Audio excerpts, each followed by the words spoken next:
दोस्तों ये कहानी है एक ऐसे गांव की जहां के कल्चर और भाषा को सीखने के लिए आपको इस गांव की लड़कियों के साथ सोना पड़ता है। लेकिन क्या होता है जब एक इंग्लिश ऑफिसर इस गांव के कल्चर को सीखने के लिए आता है। तो कहानी की शुरुआत उस समय से होती है जब ब्रिटिश हुकूमत का बहुत से देशों पर कब्जा था। यहाँ पर हम एक शिप को देखते हैं जिसमें से जॉन नाम का एक आदमी नीचे उतरता है। उसे वहाँ पर लेने के लिए साई नाम का एक आदमी आता है और वो उसे अपने कबीले तक ले जाता है जो जंगलों के बीच में बसा हुआ एक छोटा सा गाँव था। जॉन यहाँ पर हेनरी नाम के एक आदमी से मिलता है जो कि यहाँ का गवर्नर है। फिर उसे वहाँ से बैलगाड़ी से आगे ले जाया जाता है। अब जॉन एक पढ़ा लिखा एजुकेटेड लड़का था तो हेनरी उससे पूछता है कि तुम यहाँ पर ही क्यों आए जबकि तुम तो कहीं और भी जा सकते थे। जॉन बताता है कि उसके फादर पहले इस गांव के लोगों को पढ़ाया करते थे जिसके बाद उनकी वॉर में मौत हो गई, इसलिए वो यहाँ पर उनका अधूरा सपना पूरा करने आया है। आगे हेनरी उसे उसके रहने की जगह पर ले जाता है। जॉन उससे पूछता है कि मुझे यहाँ पर क्या काम करना होगा, लेकिन हेनरी उसे कुछ बताए बिना ही वहाँ से चला जाता है। इसके बाद वो कबीले के लोगों से मिलता है और उनके कल्चर और भाषा को सीखने की कोशिश करता है। इसी दौरान वहाँ पर एक खूबसूरत आदिवासी लड़की आती है और वो उसे पीने के लिए शराब देती है, लेकिन जॉन कहता है कि वो ड्यूटी के समय शराब नहीं पीता। तभी साई उसे कहता है कि उसका ऐसा मना करना इस कबीले के लोगों के लिए अपमान की बात होगी, इसलिए जॉन वो शराब ले लेता है। जिसके बाद वो कबीले वाले उसे सुबह से शाम तक शराब पिलाते हैं। इसके बाद जॉन का मन बहलाने के लिए वहाँ पर आदिवासी डांस पेश किया जाता है। अब उसे भी कबीले के लोगों का मन बहलाने के लिए कहा जाता है, पर जॉन उन्हें मना कर देता है। तभी साई उसे कहता है कि तुम गाना गा सकते हो, डांस कर सकते हो या कोई चुटकुला या पोयम सुना सकते हो। लेकिन जॉन को यहाँ पर कुछ समझ नहीं आ रहा था तो वो उन्हें एक बोरिंग सी स्पीच सुनाने लग जाता है। लेकिन यहाँ पर उन आदिवासियों को कुछ भी समझ नहीं आता तो जॉन अपनी बची कुची इज्जत बचाने के लिए साई के साथ डांस करने लग जाता है। फिर अगली सुबह हेनरी उसे गाँव वालों के रहन सहन और रीति रिवाजों के बारे में बताने लगता है। तभी वहाँ पर वही खूबसूरत लड़की आती है जिसका नाम सलीना होता है। अब यहाँ पर जॉन को इन आदिवासियों की एक परंपरा के बारे में पता चलता है कि सलीना उसके साथ उसकी पत्नी बनकर रहेगी। दरअसल ये लड़की इस गांव की एक स्लीपिंग डिक्शनरी है जो कि इसे इस गांव की भाषा और रहन सहन इसके साथ सोकर सिखाएगी।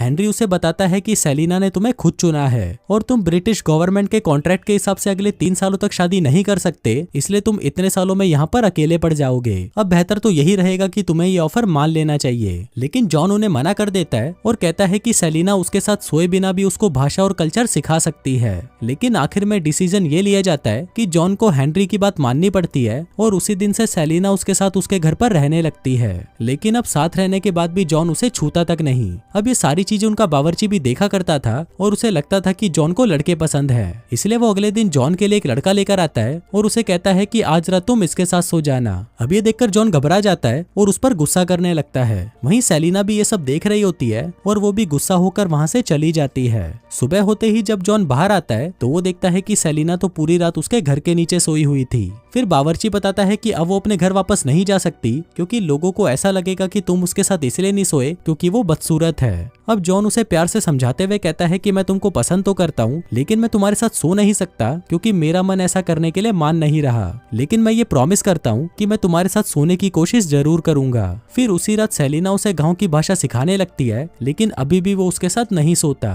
फिर एक दिन सेलिना उससे पूछती है कि क्या तुम कभी किसी के साथ इंटीमेट हुए हो, जिस पर जॉन कहता है कि नहीं और मैं ये तब तक नहीं करूंगा जब तक मेरी शादी ना हो जाए। सेलिना कहती है कि फिर तो शादी के बाद तुम अपनी पत्नी को खुश नहीं कर पाओगे क्योंकि तुम्हें इसकी प्रैक्टिस नहीं होगी। अब इससे तुम्हारी वाइफ तुमसे नाखुश रहेगी और किसी और आदमी के साथ अफेयर कर लेगी। अब उसकी ये बात सुनकर जॉन को हंसी आ जाती है। फिर अगले दिन से जॉन उनके गांव वालों से घुलने मिलने लगता है और उनके साथ उनके लोकल गेम्स भी खेलने लगता है। इसी के साथ रात को वो सेलिना से उसकी भाषा सीखता है। यहाँ पर जॉन उसे अंग्रेजी बोलना सिखाता है और वो उसे अपनी भाषा सिखाती है। इसी दौरान वो दोनों एक दूसरे के करीब आ जाते हैं और एक दूसरे को किस करने लगते हैं। अब इसी के चलते जॉन में भी जोश आ जाता है और वो उसके साथ इंटीमेट हो जाता है। अब इसके बाद से हम देखते हैं कि जब भी जॉन अपने काम से घर लौटता वो सेलिना के साथ इंटीमेट होता। फिर काम खत्म होने के बाद वो उसे अपने साथ सोने के लिए कहता है, लेकिन इस पर सेलिना उसे कहती है कि हमारी गांव की परंपरा के अनुसार अगर कोई भी लड़की किसी लड़के के साथ 5 रातों से ज्यादा सो लेती है तो उसे उसके साथ एंगेज माना जाता है और मुझे पूरा भरोसा है कि तुम मेरे साथ एंगेजमेंट तो कभी नहीं करोगे।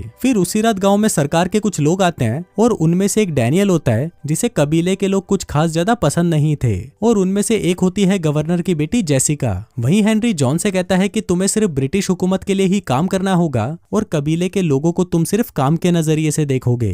फिर अगले दिन जेसिका जॉन के साथ गांव जाती है, जहां पर वो देखती है कि जॉन कबीले के लोगों से काफी घुल मिल गया है और उनसे उन्हीं की भाषा में बात कर रहा है। अब जेसिका पूरा टाइम जॉन के साथ ही रहती है, जिस वजह से सेलिना को जेसिका बिल्कुल भी पसंद नहीं आती। फिर एक दिन उनके गांव में कुछ बीमार लोग आते हैं और उनके वहां पर पहुंचते ही उनकी मौत हो जाती है। फिर इन लोगों के शरीर की जांच करने पर उनको पता चलता है कि दूसरे कबीले में महामारी फैलने से इनकी मौत हो गई है। फिर रात को जॉन सेलिना से अपने बिहेवियर के लिए माफी मांगता है। वो कहता है कि हम दोनों के बीच में कुछ तो स्पेशल है, जिस पर सेलिना उसे कहती है कि हम सिर्फ इंटीमेट होते हैं और इसके अलावा हमारे बीच में कुछ भी नहीं है। जिसके बाद वो अपनी टांगे खोलकर वहां पर बैठ जाती है और उसे कहती है कि तुम्हें जो करना है कर लो, क्योंकि तुम इसके अलावा और कुछ कर भी नहीं सकते। अभी सुनकर जॉन को गुस्सा आ जाता है और वो वहां से चला जाता है। फिर अगले दिन कुछ लोग दूसरे गांव की तरफ निकल जाते हैं, जहां पहुंचकर वो देखते हैं कि चारों तरफ लाशें बिखरी हुई हैं। अब जॉन ये सब कुछ देखकर समझ जाता है कि ये कोई महामारी नहीं है, पर तभी उन पर कोई गोली से फायर करता है। अब साई और जॉन उसका पीछा करते हुए एक जगह पर पहुंचते हैं, जहां पर वो देखते हैं कि कुछ व्हाइट लोग यहाँ पर चांदी की माइनिंग कर रहे थे।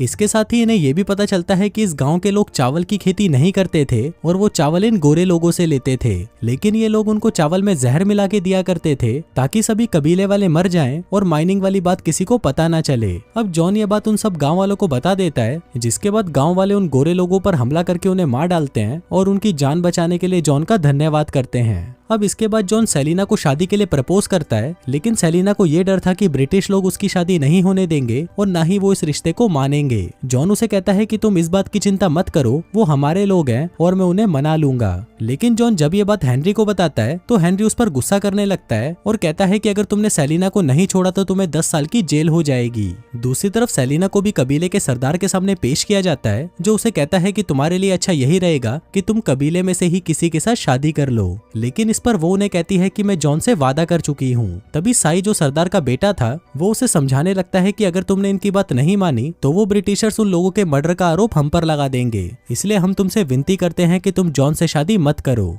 वहीं जॉन भी सेलिना को ढूंढता हुआ वहां पर पहुंच जाता है और देखता है कि उन्होंने उसे जेल में कैद कर दिया है। इसके बाद जॉन को वापस लंदन भेज दिया जाता है, जहां पर उसे ना चाहते हुए भी गवर्नर की बेटी जेसिका से शादी करनी पड़ती है। लेकिन हम देखते हैं कि जॉन इस शादी से बिल्कुल भी खुश नहीं था। अब ऐसे ही कुछ साल बीत जाते हैं और जॉन जेसिका को लेकर अपना अधूरा काम पूरा करने के लिए एक बार फिर से उस गाँव में पहुंच जाता है। फिर रात को जब वो सभी मूवी देख रहे थे, तभी जेसिका ये नोटिस करती है कि जॉन का ध्यान मूवी पर ना होकर सेलिना को वहाँ पर ढूंढने में लगा है। फिर रात को जेसिका जॉन से सेलिना के बारे में बात करती है, जिस पर वो उसे बताता है कि सेलिना मेरा पहला प्यार है और मैं उसे इतनी आसानी से भूल नहीं सकता। फिर अगले दिन जब जॉन डैनियल के घर पर जाता है तो वहाँ पर उसे पता चलता है कि डैनियल अपनी स्लीपिंग डिक्शनरी को मारता पीटता है। अब ये देखकर जॉन उसे झगड़ने लगता है और उस लड़की से कहता है कि अगर ये तुम्हें फिर से हाथ लगाए तो तुम इसकी शिकायत गवर्नर से कर देना।